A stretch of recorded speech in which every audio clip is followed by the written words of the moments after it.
So thanks very much. Welcome, everybody, to this next session. We're going to have an interview with Mark Kenber of the Voluntary Carbon Markets Integrity Initiative. So, Mark, thanks very much for being here. Talking about how can companies that buy carbon credits make credible climate claims. So let's start off with a short presentation, and then we'll go into a few questions. Great, thank you. Thank you for having me. Good to be here. Is the presentation going to come up here? Oh, yeah, it is, yeah. There it is. Excellent. So, as Philip said, I'm Mark Kenber, and I'm the Executive Director of the Voluntary Carbon Markets Integrity Initiative. We are part of the widely known acronym soup of organisations driving voluntary action across the corporate climate space. And we specifically work to enable high-integrity voluntary carbon markets. Now, you might ask what that means. Voluntary carbon markets, like broader carbon markets, have been around for the best part of 2 decades. They've had their ups and downs. Many of you will have seen a lot of the criticism that both carbon crediting projects and the use of carbon credits has had over the last year in particular, but over the last 2 or 3 years in general. However, we believe that, and evidence shows that while there undoubtedly have been projects that could certainly need improving, technology has improved, methodologies have improved, there is still a vitally important role for investments in emissions reductions and removals, particularly in developing countries. There is not enough carbon finance, there's not enough climate finance. Governments, as you know, promised 100 billion a year in 2009, and we're yet to see that. And we've been negotiating climate change for nearly 36 years now, and the money's not in place, and we are not on track. So while voluntary solutions are not a panacea, they are absolutely essential if we're going to have any chance of keeping below 1.5 degrees of warming in the long term, given that this year we're already around 1.5. If you want to keep it there and below, voluntary carbon markets are not going to solve the problem, but they're going to be a big part in how we leverage capital. So VCMI plays 2 roles. On the demand side of the market, we have developed a claims code of practice which provides guidance for companies on how they can credibly engage with voluntary carbon markets and use carbon credits with high integrity as part of their corporate net zero transition strategies. And we also work with host countries using our Access Strategies platform to help governments think about how they can use voluntary carbon finance, not to generate carbon credits as another tropical soft commodity they export, compete on price, devalue currency, and so on and so forth, but look at how carbon finance can leverage more capital and be invested in areas where they can't finance themselves. Most countries, if they wanted to, and I wouldn't advise it, could cover their prime agricultural land and eucalyptus trees at a low cost. They probably can't invest in some of the technologies that we were talking about in the previous session, or some of those transformational changes that they'll need if they're going to meet their nationally determined contributions and net zero targets. In particular, I just wanted to focus, given the audience here, on our claims code of practice. The claims code lays out steps that companies should follow if they want to use carbon credits credibly as part of their net zero transition strategies. And just before COP28 in Dubai last year, we launched our carbon integrity claims. And those are claims that companies can make that demonstrate how they are using carbon credits above and beyond their science-aligned decarbonisation pathways, and show true leadership by not only thinking about what they have to do at source, but recognising that there is a global mitigation challenge and how they can play a role in channeling finance to where it's needed most. And so we've established 3 carbon integrity claims: carbon integrity silver, gold and platinum. For each of those claims, a company must demonstrate that it is on track with its science-aligned targets across scopes 1, 2 and 3, is investing sufficiently to meet those targets in the future, that its public policy is aligned with its net zero strategy, and that it has a transition plan. It then buys carbon credits in increasing percentages to fill the gap of its remaining emissions.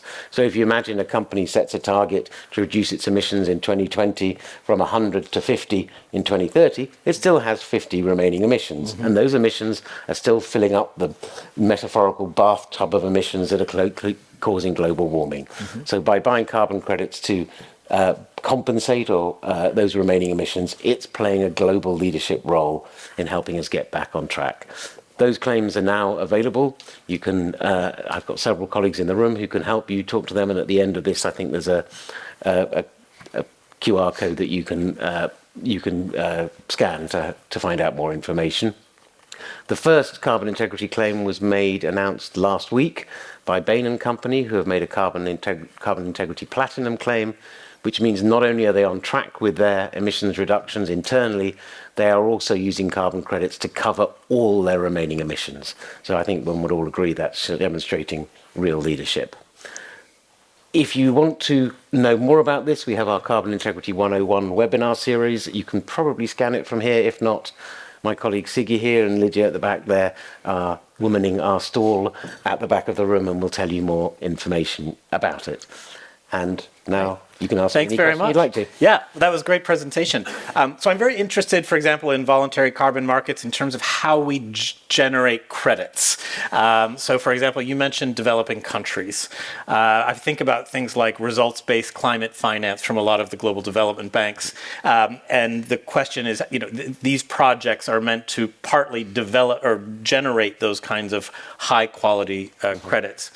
How do we make sure that for those kind of projects, they are high integrity credits? It seems like a big evaluation and monitoring problem. Is that something that you either work with governments, institutions, or even companies to not directly with companies. We work with governments. We have a country contact group of around 40 to 50 governments who advise us on how they see policy developing, and we advise them based on our experience of working with companies and projects on the ground. VCMI, apart from our work that I mentioned briefly on working with governments to help them think how carbon finance can have a transformational impact, we work very closely with our sister organisation, the Integrity Council for the Voluntary Carbon Market, hence my mention of acronym SOUP earlier, and they're developing the core carbon principles, which are an assessment framework for carbon crediting projects. And I think it's widely felt that projects that meet those standards, and those are standards that cover the organizations issuing credits, the project development process, the verification, the validation of projects, the sustainable development benefits, how benefits are shared. If you meet those standards, then you can be pretty confident that a project will be of high integrity. I think it's worth just making one caveat. If we have a binary kind of position where projects are either perfect or they're lousy, then we're kidding no one but ourselves.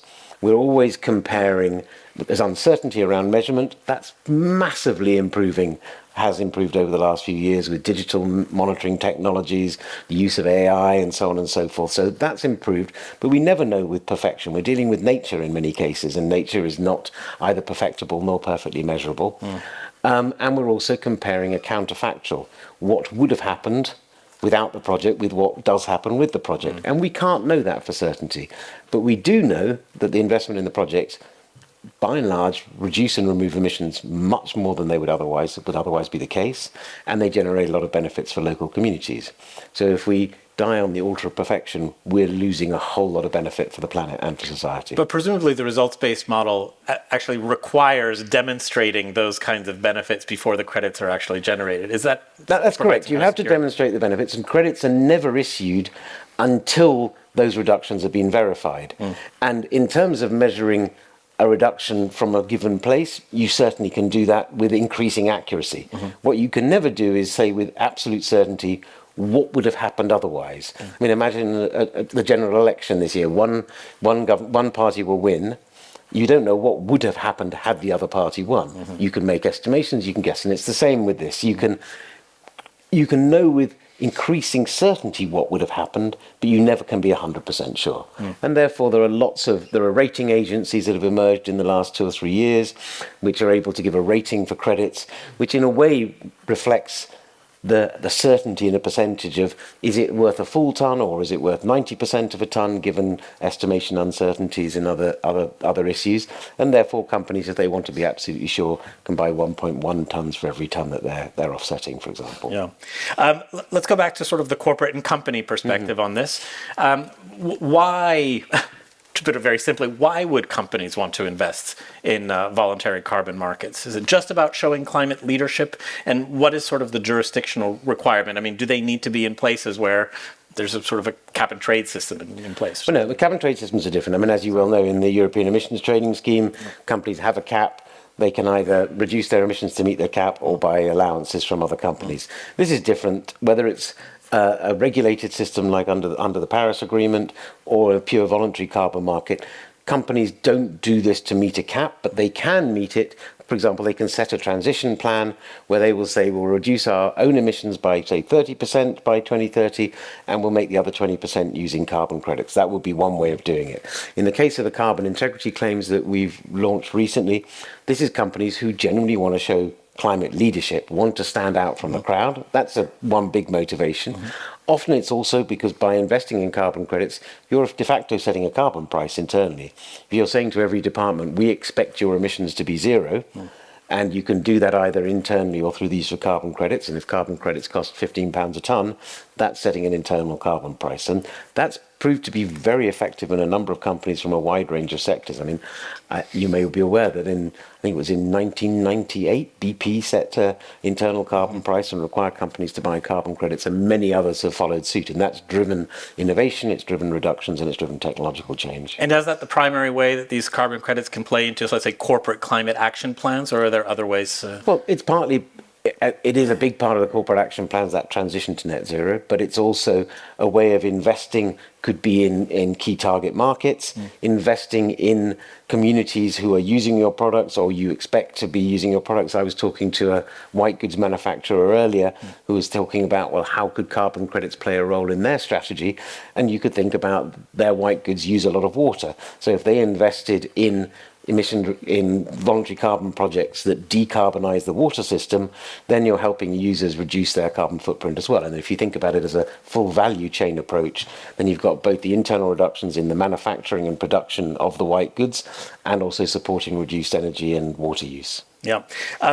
Maybe we can talk about guidance for companies to make credible climate claims about these investments. So how do they know about what's credible and how can they invest with confidence? Well, I think one of the starting points of this is that one of the criticisms that's been made of use of carbon credits is that it's used as an excuse or a way of avoiding taking action.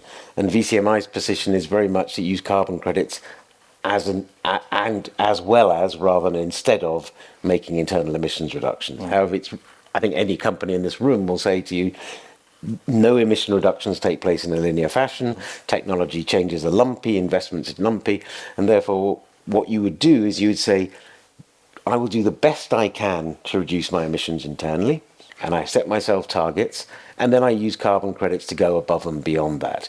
And the Voluntary Carbon Market Integrity Initiative's claims code lays out 4 very clear steps how you do that. Before you should even think about investing in carbon credits, make sure you've got your own house in order. And so our foundational criteria lay out some steps which represent good or best practice by companies on climate change, having a net zero commitment, knowing what your carbon footprint is. It's amazing how many companies don't know that properly yet. Have a target for short-term emission reductions across all 3 scopes of your emissions, and so on and so forth. Linking executive pay to that climate strategy so that, it's easy to stand up on stage and make a big announcement. It's a whole different other thing to actually put it in practice. So we look for companies to demonstrate that they really are delivering by allocating capex and opex, linking executive pay, as I say, having a transition plan that covers all sectors, all departments of their business, making sure that, very importantly, their public policy advocacy is aligned with their net zero commitment. And you have to do all that before you start buying carbon credits. Then buy high quality carbon credits to the extent that you can, and then make a carbon integrity claim. Final step, really important, given the suspicions that people have about the market, is that people are transparent. And so we require full disclosure of every step of that journey. We thought that might be a showstopper for some. In fact, the companies we're working with absolutely embrace that because they recognize that if they're doing the right thing and they want to be recognized for it, they need to put everything on the table. Yeah. I'm sure there's a lot of companies in here that would be interested in sort of engaging with these carbon markets. So please think of some questions. In the meantime, we have a couple that have come through here. So maybe we can start with, what does investing sufficiently mean? Is there a budget per ton of carbon? Many companies do make a budget per ton of carbon, but we don't specify how you should do that.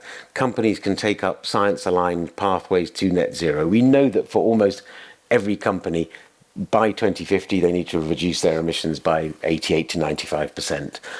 you can trace a journey there. It's very rarely a straight line, but companies will be thinking in 5 or 10-year cycles on how to do that, and will allocate capital and operating expenditures to meet those targets. And so companies will set their own internal budget. It's not for me to say, company X, you must spend this much. We do ask companies to declare or to disclose how much they are investing as a signal that they are taking this seriously. It's not just the 1% left over at the end of the year. This is a strategic investment decision. And I think you'll see that most companies that are taking this seriously and make carbon integrity claims are investing significant amounts in this. They see this as the future. Yeah.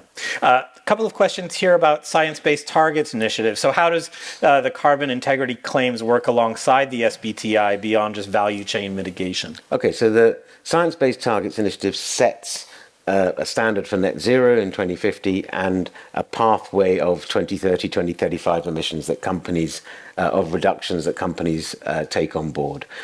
As I said, the carbon integrity claims are rewarding action above and beyond that internal decarbonisation. So we require companies to set science-aligned targets for 2030, 2035 and beyond. SBTI is one way that companies can do that, and we recommend that they do use SBTI, but any science-aligned, independently verified science-aligned pathway is acceptable. And then companies are using carbon credits above and beyond. So it's absolutely consistent with SBTI guidance. And as those who've seen the recent Beyond Value Chain Mitigation report that SBTI put out, VCMI's carbon integrity claims are widely referenced there. Great. Let's go to the audience. If there's any questions here, perhaps. Here, up in the front. Hi. We'll just wait. We have a mic coming over to you. Thank you. Hi. Thank you for the talk. Really informative. How do you go about consulting with ESG framework organizations like CDP or Bloomberg or S&P Global? How do you consult with them to build up, establish the carbon integrity claims about kind of aligning with those frameworks to build those claims?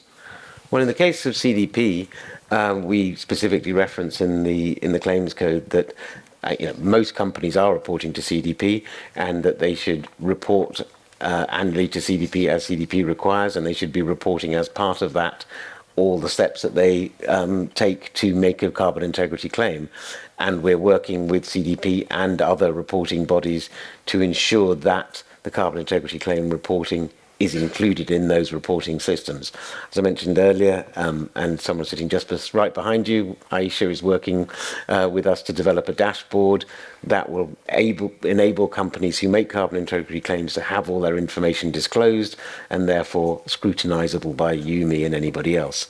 The other organizations you mentioned, I mean, we work with organizations across the whole of the carbon market and actually broader climate action framework. In as much as they are reporting platforms, then increasingly we're seeing those organizations looking to incorporate carbon integrity claims in their reporting platforms and their reporting frameworks. We'll continue to do that. At COP28, alongside a number of our peers, SBTI, Greenhouse Gas Protocol, CDP and others, we announced an end-to-end integrity framework, which is designed over time to ensure that companies have a single pathway across target setting, reporting, greenhouse gas accounting, and of course, making claims around their use of carbon credits. Great, thanks. And maybe we'll just close off with one of the questions from here. We have one about Oxford principles for carbon offsetting. Do you see this as being somehow redundant? The most recent iteration of the Oxford principles were launched last week while I was happily on a holiday. So I haven't read the latest version. If any of my colleagues in the room would like to comment on that. I think that, but more seriously, the Oxford principles are important, and in a way we follow them because it sets a mitigation hierarchy. And it goes back to what I said about the accusations of greenwashing, where, if you go back to when I first started working on carbon markets, let's say 2005, big companies made carbon neutrality claims. HSBC was one of them. I think even News Corp did. I think Rupert Murdoch stood up on stage and said, we're going to be a carbon neutral company. What did that mean? Take our operational emissions, maybe just our headquarter emissions, and we'll buy a whole bunch of carbon credits to offset them. That was leadership at that time, and you can question how much leadership it was or wasn't, but that was ahead of the game. In 2024, that's just not good enough. You've got to be investing in your own emissions reductions, you've got to be looking across all three scopes, you've got to be investing in technology, and you've got to be investing in carbon markets to reduce emissions elsewhere. So the Oxford Principles set out a mitigation hierarchy which says you start with your own emissions, you do as much as you can there, you avoid emissions where you can, and then you invest in carbon credits. And the VCMI Claims Code of Practice follows that almost explicitly. So it slots in and fits in with a whole other Exactly. set of approaches. Yeah. Great. Well, we'll come to the end of the time for this session. But Mark Kenber, I want to thank you very much for joining me. And we'll be going next into drinks, as far as I'm aware. So that wraps up the end of today. Thank you Thanks very very much. much. Thanks, Mark. Good.